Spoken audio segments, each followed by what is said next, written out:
ATP sir గారికి, EW sir గారికి, ఉపాధ్యాయ బృందానికి, నాతోటి విద్యార్థులకు అందరికీ నా యొక్క నమస్కారాలు.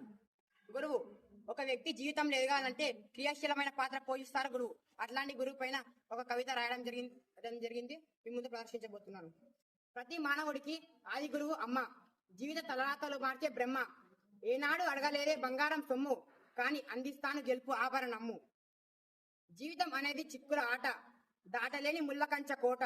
మనుషులు మాట్లాడే మోసపూరిత మాట, ఎవరూ తెలుపరే దీన్ని దాటే బాట. ఓ మిత్రమా, దీన్ని దాటేస్తానని మురువు, అందరికీ వినబడేటట్లు మోగించు దరువు. జీవితంలో పెంచుకో నిజాయితీ అనే పరువు, ఎందుకంటే నీ వెంట ఉండు జ్ఞానం నేర్పే గురువు. చిన్నప్పుడే కలం పట్టి రాత నేర్పిస్తాడు, పెద్దయ్యాక అబ్దుల్ కలాం లాగా తీర్చిదిద్దుతారు. చిన్ననాటి నుండే వెలకట్టలేని వివేకం నింపుతారు, విశ్వమత మహాసభలు మెచ్చే వివేకానందునిగా నిర్మిస్తారు. అజ్ఞానమనే అంధకారాన్ని తొలగించి జ్ఞానమనే ఆయుధాన్ని అందిస్తారు.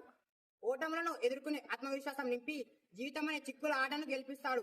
జీవితంలో వహించవలసింది ఓర్పు, దీంతో నీ జీవితంలో వస్తుంది మార్పు. మచ్చలేని మంచితనం మనకు నేర్పి ఉత్తమ జీవితం అందించేదే గురువు యొక్క తీర్పు. ఇట్లాంటి అందరి గురువులకు ఈ కవిత అంకితం.